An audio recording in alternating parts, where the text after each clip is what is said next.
Hey, what's going on everyone? Flick here, and welcome to the start of a Euro 2024 International Management mini-series with Italy. For those of you that don't know, we just wrapped up the Fiorentina Career Mode in Serie A, and the storyline just led perfectly for us to accept this Italian national team job. I would say that this group that we've been drawn in is probably the group of death for this competition, consisting of us, France, the Czech Republic, and Denmark. Group C has England, Spain, Norway, Bulgaria. Group B, Portugal, the Netherlands, Poland, and Russia. And finally, Group A, Belgium, Germany, Ireland, and Romania. I'm not going to spend too much time talking about our starting 11 because I think it's pretty straightforward. You all will already know most of these players, but I do want to talk about a few storylines that I find interesting. For example, one of the biggest challenges that we're going to face is the retiring of some clutch defenders like Chiellini and Bonucci.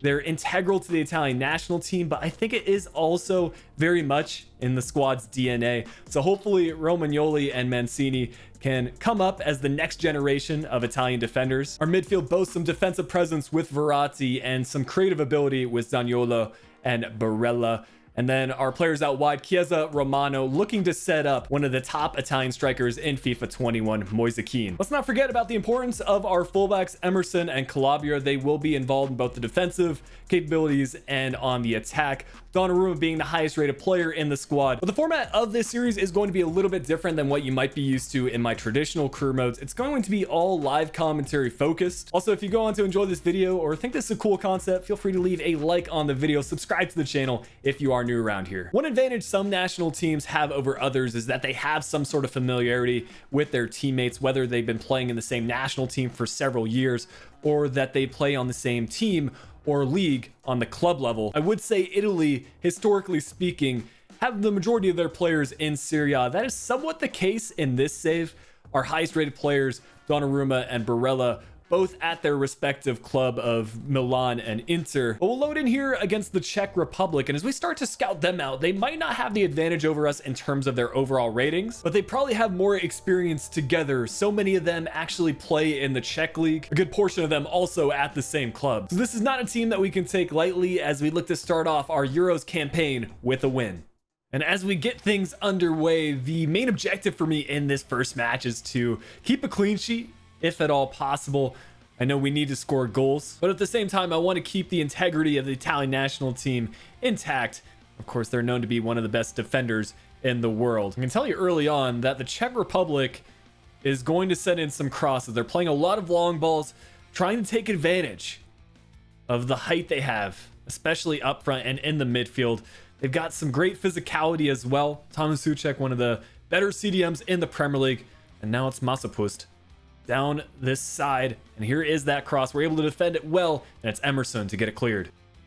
Barella, what a through ball to set up Romano. He's got plenty of pace, and I think he's burned by the fullback. He's going to take a heavy touch, needs to go cross goal here, and finishing has always been his downfall, and it shows here.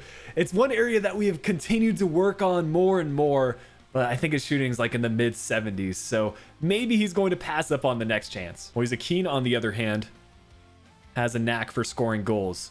He's going to hold up the play again, finding Romano. Apparently he's the number 8. Kean has two options in the middle. We'll try the through ball. Just about found Zaniolo. He's a left-footed center attacking mid. And I'm definitely going to keep asking him to kind of free roam the final third and just find those pockets of space. We're approaching the end of the first half, and I've got to say the Czech Republic have played extremely well. They have pretty much held up in all aspects against us. I think they're surprising a lot of people in this opening match of the Euros. But now Verratti will play out wide to Chiesa. We're trying to get him more involved. We're finally reunited, but there's the physicality of the Czech Republic again. They're giving us no time to create chances. And I think we need to switch some tactics here as we think about the second half. But first, we need to hang on to this clean sheets. We'll check getting by players with ease. That's some great defense from Romagnoli. Let's take a look at these stats, and while we are hanging on to the majority of possession, it's been pretty even. One shot on target for the Czech Republic, so that's the one area they have an advantage. I think the winner of this match will be decided late. You can tell they're starting to push their midfielders more and more into the attack, and as a result, we got to get some counters going. Romano has the pace, should be able to outrun this defender. And this might call for a cross now. We haven't really tried it out so far, and that might be why it's not working out for us. Good skill from Romano. It's Keane who might be onside here. Had it been a better touch, that could have been through on goal. We might even have an injury as well. Could be time for Immobile to be brought on. Not quite as quick as Moise Keane, but has the experience for Italy. That could be a goal. It's Donnarumma who needs to make another save. Great job there from the shot stopper. And could that lead to a chance? Our fullbacks make it a run. Barella, fantastic through ball. Now into Romano. You know, we're not even going to talk about that any further. All right, we're about 70 minutes in and I'm going to make a change. Keane, I'm not sure how long this injury is going to be, but he hasn't exactly played to his best. So Immobile will be brought on. I'm also going to make a change, and a controversial one, bringing Insigne on at left wing. He has declined in his rating to an 84, but again, I'm kind of optioning for proven experience. We need a goal, and I think one of these two players can get it for us. Verratti with the turn, well done. Has the support though, Immobile. Zaniolo, I think he's got by the defender here. Just needs to go cross goal. The keeper's coming out. It doesn't matter. That's going to be the opener 83 minutes in. And it's one of our center attacking midfielders who comes up big. Immobile, a big part of that attack. And this proves to me that the changes we've made have been the right ones. I am not against changing up our starting 11 for any upcoming fixtures in the group stage. So hopefully by the time the knockouts roll around, we'll have tried out a variety of players. Okay, now I just want to hang on to the lead. Verratti being brought off for Locatelli. I think either of them could fit into the first team. Pretty similar statistics. Locatelli, though, a bit better defensively. Big win here. Calabria does enough to win the header. And we do end up winning back the ball. Romano tracking back. You love to see that from a winger. And I think we can play this through ball right now. It's Barella, our other center attacking mid. That's played through. Could play that in the middle. I think that would have been the correct decision. But we win a corner kick with just 3 or so minutes. Plus extra time. And there is the full-time whistle. We left it late, but we get the 3 points to start off our group stage campaign. Zaniolo, by and far, man of the match for me. Created a lot of chances from the midfield, and of course, he got the goal. I still think we have some decisions to make for our attack, whether we should option for youth or for experience. Well, it appears that the game has made the decision for us. Moise Keane suffering a sprained knee injury. He'll be out for 4 weeks. That might put him back in time for the final if we progress along that far, but that could very well have some serious repercussions for us. We don't have a lot of striker options available. Mobile, of course, going into the starting 11, really the only other player that I think could feature as a striker slash center forward is Romano, but of course he doesn't have the finishing ability. And then Insigne, that's actually one of his secondary positions. Maybe that's a mistake on my end. I could have included some other players in my team selection, but I also didn't expect a 1-month injury in our first match. So looking at scores, it appears that France have defeated Denmark 2-0 in their first fixture. That means if we can get a win against Denmark and France can get a win against the Czech Republic, that'll put us through to the knockout stages. I think that's going to be the primary aim, because obviously when we have to play France, that's going to be a 50-50 match. Either of us could win. Denmark were one of the fan favorites in Euro 2020. I think I speak for all of us when we wish Christian Eriksen a recovery and what he's going through. He is going to be in this save at the center attacking mid position. And generally speaking, this is one of those teams where time definitely plays their advantage. They've got some high potential players. And at this point in the save, Denmark are a force to be reckoned with. Even though this is an away fixture, it looks like our fans have come in abundance, cheering us on for what will hopefully be another victory in the group stage, securing our place in the knockouts. Look at this Denmark press right from the start. We're going to be going heavy on the counterattacks, and I think that is Zaniolo again played through. Can he get 2 goals from 2 matches? You bet he can. What a goal there. He seems to be the best scorer in this team. It's those runs from the midfield that work out so well in FIFA 21. You know, that press that Denmark was putting on us has completely backfired. We're unlucky not to win back the ball there. Just need to be sure to get these efforts cleared. It is called for offside.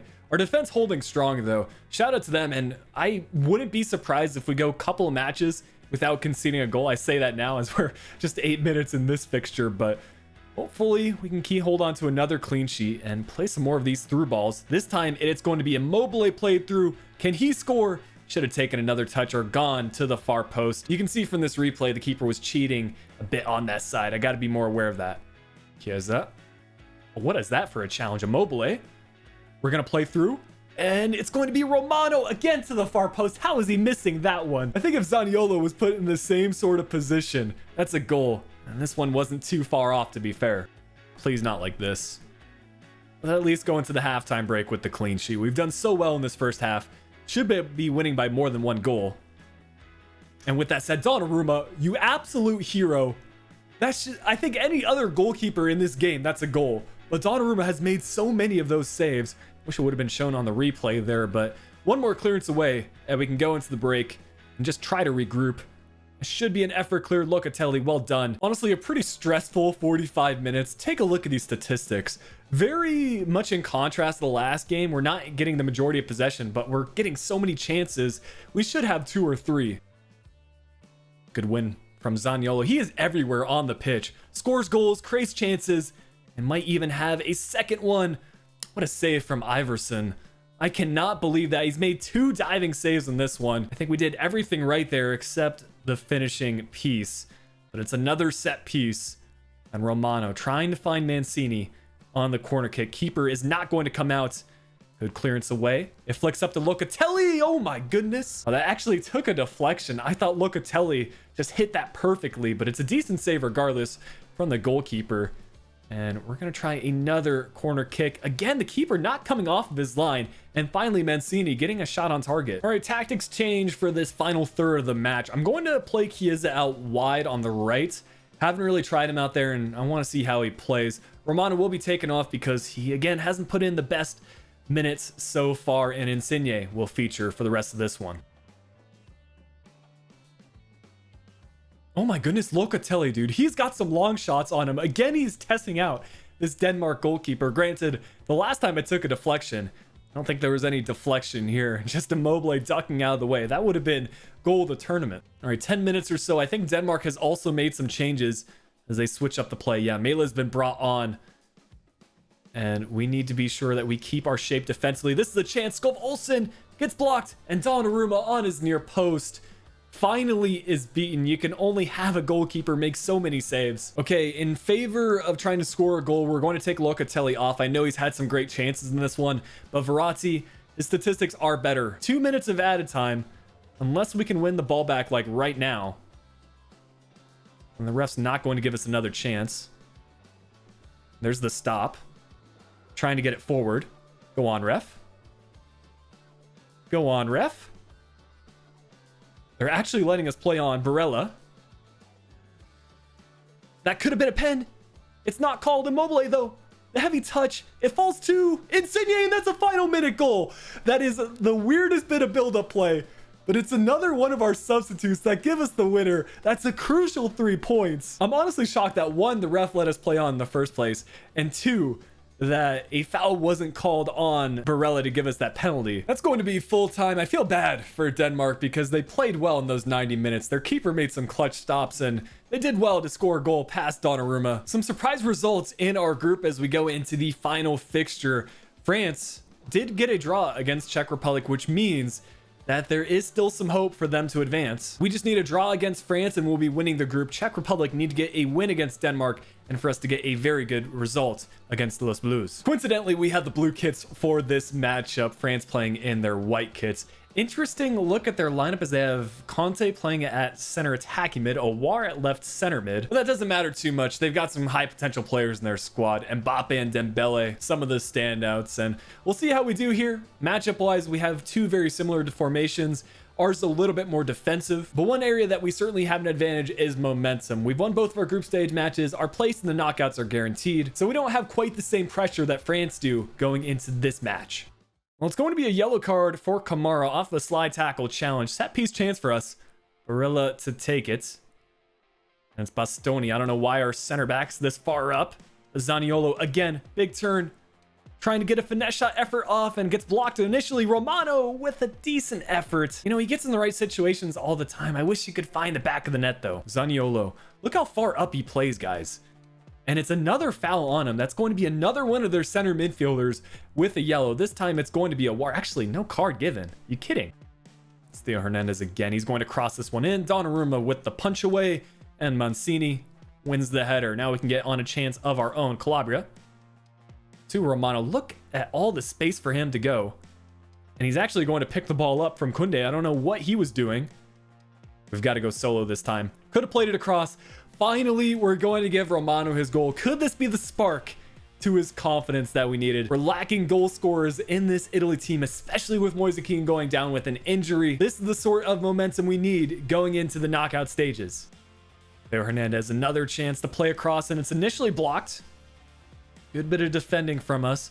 And I'm trying to isolate Mbappe as much as possible, because the less time that he has the ball, the greater our chances of winning. The things that he can do is just incredible, as Romano might be played through again. I think he's got more pace than the center back. Needs to wait for the support. Has found Barella. The turn. That could have been a penalty. I don't know why the refs are not calling it in this tournament. Mbappe with the ball. Just stay in front of him. That's the goal. Conte with the chance. How's he scoring goals from center attacking mid, man? I know Conte is a fantastic player, but he's not a center attacking mid. This is a problem that a lot of career mode YouTubers run into. It's just in front of goal, this guy turns into a scoring machine, but you really can't dislike the guy. Unlucky for us not to be winning this match. In my opinion, we should have had that penalty kick call, which could have made it 2-0, and then things would have changed entirely. But we'll push on for this next 45 minutes, still rotate the side around a little bit more. Oh dear. You just can't catch up with them, man. Like, what do you say about that? Mbappe, literally from kickoff, is just going to run from coast to coast. I felt like Donnarumma has made that sort of save so many times, but when Mbappe is shooting it, it finds the back of the net. It's a frustrating goal to concede, but I'm going to go ahead and make the changes that I wanted to earlier on. Tonali has yet to feature in this Italy team. We're going to change that now. We can win this. We might have a chance. Immobile has gotten by the France defense. Oh, it's Maignan again with a huge save. I wanted to get the shot off at least to say that we at least tested the keeper, but now it's only a set piece. We're going to keep things going here with a throw in. Locatelli. Where's he at? To Immobile. That fell really nicely to Insigne. It's another save for Maignan. I think France is just going to try to run out the clock. This is good though.